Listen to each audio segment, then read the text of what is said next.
नमस्ते मैत्रिणींनो, स्वागत आहे तुमचं माझ्या श्री स्वामी या यूट्यूब चॅनलमध्ये। बऱ्याच महिलांना प्रश्न पडतो की पैसा पुरत नाही। अगदी 30 तारखेला पगार झाला की 10-12 तारखेपर्यंतच तो संपून जातो। लक्ष्मी प्राप्ती होते, पण जी प्राप्त लक्ष्मी आहे ती स्थिर राहत नाही। तर यासाठी आपण काय करू शकतो? बऱ्याचदा प्रश्न पडतो की आपला इन्कम सोर्स चांगला असून पण जसं महिन्याला 40,000 कमावूनही 10-12 तारखेपर्यंतच पैसे संपतात आणि नंतरचे 10-15 दिवस काढणं खूप अवघड होऊन बसतं। बऱ्याच नोकरदारांचा हाच प्रॉब्लेम असतो, कारण की येणारी आवक एकच ठिकाणी असते आणि जाणारी म्हणजेच कमावणारा एकच माणूस असतो आणि खर्च करणारी 4 माणसं असतात। म्हणजेच येणारी आवक एकच ठिकाणी असते आणि जाणारी 10 ठिकाणी असते। तर हे थांबवण्यासाठी आपण काय करू शकतो? म्हणजेच एखाद्या व्यक्तीला जर 40,000 पगार असतो, त्यात प्रत्येकाची स्वप्न असतात, घर घेण्याची, गाडी घेण्याची। मग त्याच्या पेमेंटनुसार आपण लोन करतो। लोन पण आपल्या पेमेंटनुसारच आपल्याला मिळत असतं। मग 40,000 पेमेंटमध्ये लोनचे 30,000 जातात। उरलेल्या 10,000 मध्ये घर कसे चालवायचे हा त्या लेडीजला पडलेला खूप मोठा प्रश्न असतो। त्यात सकाळी दूधवाल्यापासून ते मुलाच्या शाळेची फी, ट्युशनची फी, घरातील किराणा, मोबाईल, टीव्हीचा रिचार्ज असे सकाळपासून संध्याकाळपर्यंत पैशांशिवाय आपलं कोणताही काम होत नाही। त्यामुळे पैशाचं मॅनेजमेंट हे खूप महत्त्वाचा विषय आहे।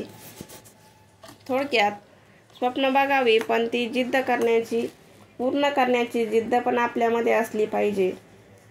एखाद्याने घरात जर AC आणला आणि आपण म्हणतो की बघा त्यांनी तितक्याच पेमेंटमध्ये AC घेतला किंवा कार घेतली, अशा पद्धतीने इतरांशी तुलना करणं आपण जेव्हा बंद करतो ना, तेव्हा आपलं डोकं खूप शांत राहतं आणि तुमच्या पेमेंटनुसारच तुम्ही लोन करा, कारण लोन व्यतिरिक्त पण बरेच खर्च असतात।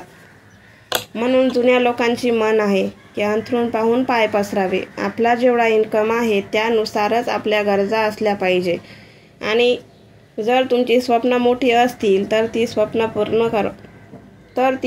पूर्ण करण्याची जिद्द पण आपल्यामध्ये असली पाहिजे। किमान त्यातली अर्धी स्वप्न तरी आपण पूर्ण करू शकतो एवढी जिद्द असली पाहिजे। चला तर आता मेन मुद्द्यावर येऊया की सेवा काय करायची। तर बघा, पूर्वीच्या काळी जुनी लोक जी होती ती आपल्या कमाई, मग ती शेतातली असो किंवा व्यापारातली, ती सर्व कमाई सर्वप्रथम ते घरी आणायचे, रात्रभर आपल्या घरामध्ये ठेवायचे आणि मग दुसऱ्या दिवसापासून ती वापरात आणायचे। मग ती शेतातली ज्वारी असो, बाजरी असो किंवा एखादा व्यापारी जरी असला तर दिवसभरात जेवढा पैसा तो कमवायचा तेवढी रक्कम तो घरी आणून देव्हाऱ्यात ठेवायचे आणि रात्रभर ठेवल्यानंतर दुसऱ्या दिवशी ती वापरात आणायचे।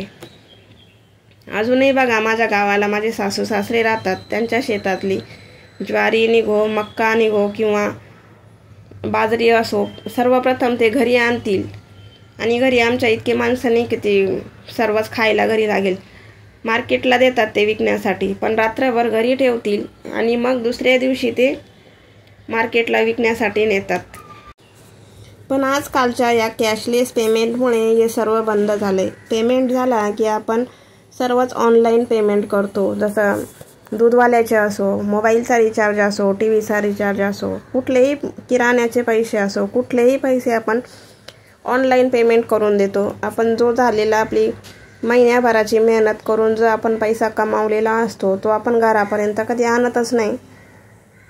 तर असं न करता जोही पेमेंट झालेला असेल तुमचा, ते पूर्ण पैसे घरी काढून आणायचे आहेत। थोडासे कष्ट पुरतील किंवा ताण पुरेल, पण हा अनुभव तुम्हाला नक्की येईल। ते पैसे घरी आणायचे, रात्रभर तुमच्या देव्हाऱ्यामध्ये ठेवायचे आहेत, त्याची हळदी कुंकवाने पूजा करायची आहे आणि नंतर त्याच्यावर सेवा करायची आहे। तर सेवा काय करायची? देव्हाऱ्यासमोर बसून लक्ष्मी गायत्री मंत्र, कुबेर गायत्री मंत्र, नवार्णव मंत्र, श्री सूक्त, व्यंकटेश स्तोत्र, हे असे सर्व मंत्र तुम्हाला नित्यसेवेच्या पुस्तकात मिळून जातील। तर हे मंत्र तुम्ही 11 वेळा, 16 वेळा किंवा 21 वेळा म्हणू शकता किंवा एक माळ म्हणा। तर ते पैसे हातात धरून बसायचं नाही, ते देवाऱ्यात ठेवून देवाऱ्यासमोर बसून तुम्ही ही सेवा करायची आहे. देवाऱ्यात तुपाचा किंवा तेलाचा दिवा लावायचा आहे आणि आपली ही सेवा करायची आहे. तर बघा, ही सेवा तुम्ही करून बघा, तुम्हाला नक्कीच अनुभव येईल. आशा आहे की आजचा व्हिडिओ तुम्हाला आवडला असेल. व्हिडिओ आवडला असेल तर व्हिडिओला लाईक नक्की करा. लाईक करण्यासाठी किंवा सबस्क्राईब करण्यासाठी कुठलेही पैसे लागत नाही. तर चला, व्हिडिओला लाईक आणि चॅनलला सबस्क्राईब नक्की करा. व्हिडिओ पूर्ण बघितल्याबद्दल मनापासून धन्यवाद करते.